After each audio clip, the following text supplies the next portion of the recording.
Delenda Cartago. O sea, Cartago debe ser destruida. Fijaos qué frase.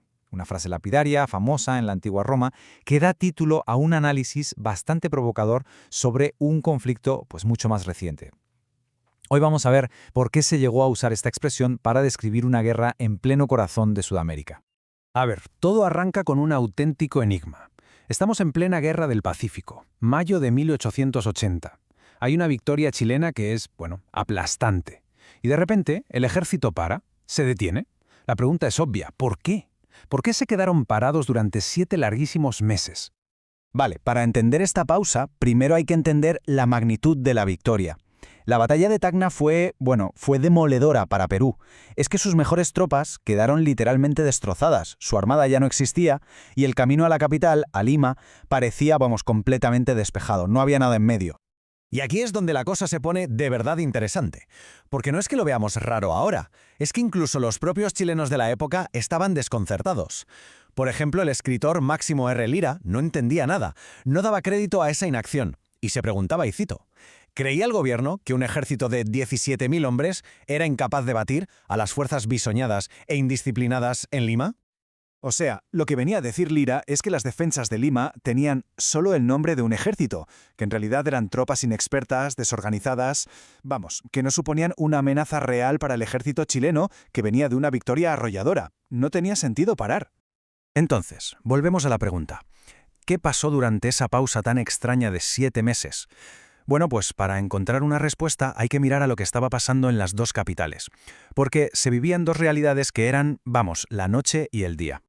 Por un lado, en Lima, una actividad vertiginosa, una locura para preparar las defensas. Un fervor patriótico tremendo, con ciudadanos de todas las clases sociales corriendo para alistarse como voluntarios. Y mientras, en Santiago, pues todo lo contrario. La opinión pública estaba que ardía. Los periódicos, los mítines, todos pidiendo que se avanzara sobre Lima ya. Se llegó a hablar, ojo, de criminal inacción por parte del gobierno. Entonces, ¿cuáles fueron los motivos reales de esa parada? El autor del análisis que estamos viendo se mete de lleno en los documentos chilenos de la época para intentar darnos una respuesta. Y la clave, o al menos una parte, parece estar en los números. Fijaos, en la batalla de Tacna, el ejército chileno tenía 17.000 soldados. Pero cuando por fin se decidieron a marchar sobre Lima, esa fuerza había crecido.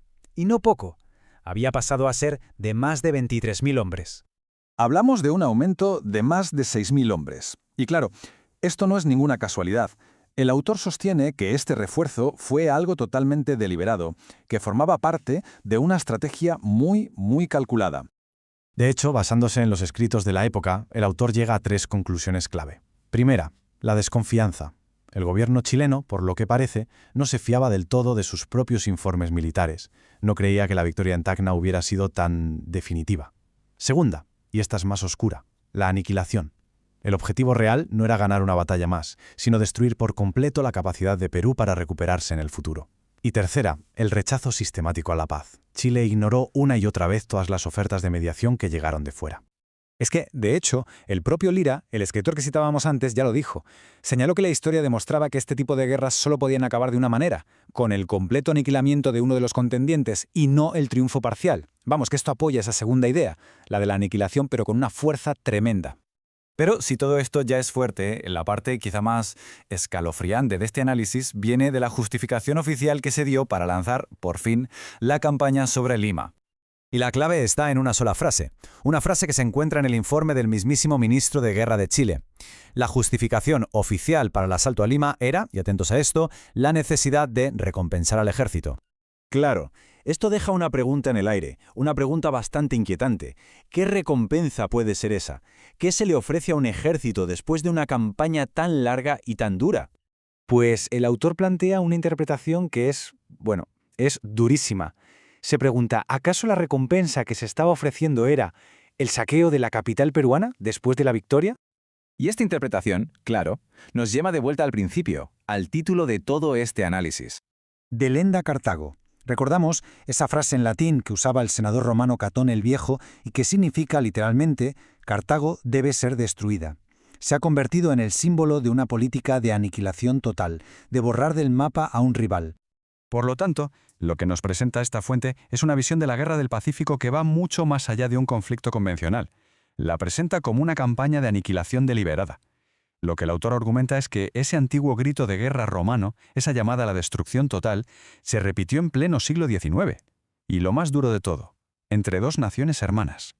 Y el análisis concluye con una reflexión final, una especie de predicción sombría sobre cómo la historia acabará juzgando esta lucha fratricida y espantosa.